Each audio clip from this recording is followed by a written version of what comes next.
appears a lawsuit will be filed to the Supreme Court, and I know it will be received with open minds and you will prevail.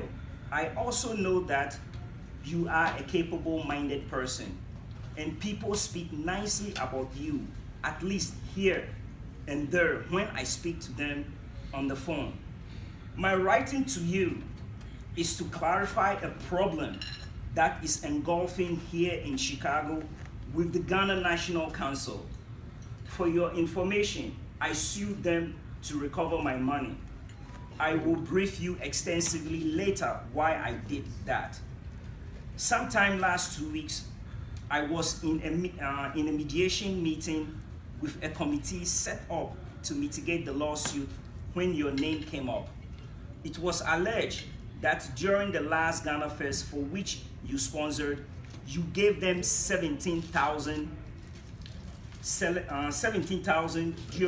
towards the festival. Again, you promised to sponsor the gala dubbed Business Forum, for which some selected community leaders were feted.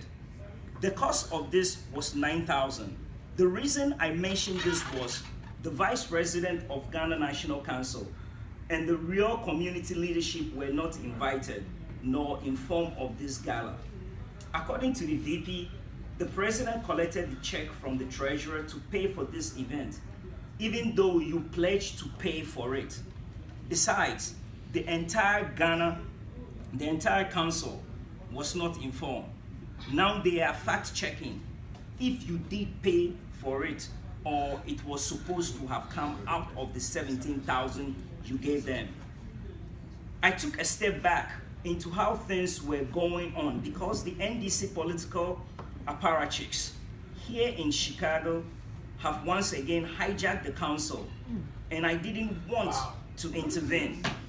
This trend happened in 2006 and it has erupted once again.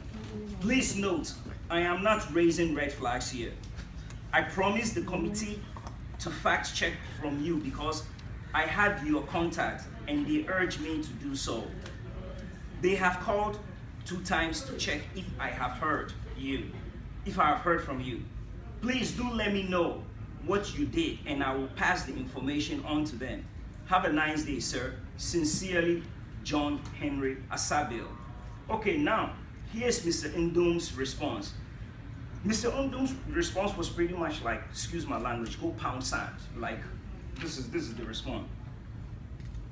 Not to worry, I will give the check on Wednesday.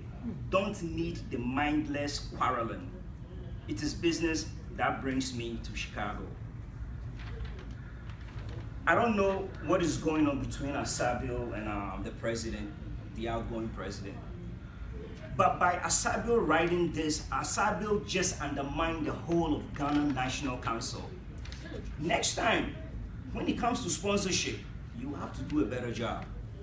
I don't know how you do it, but your job will be much tougher. This is exactly the undermining that I'm talking about. And I don't know John Asabil personally. I came here very late, so I kept quiet when you guys were voting to pay him. Had I have been here when all this was going on, I would have rejected it. Here's why, and I'll explain again. When he left, he closed down your account and took the money you guys have in your coffers. I would have filed a police report. That's wire fraud. And let him sue and see who will win. And you guys had the moral high ground to do it. Okay.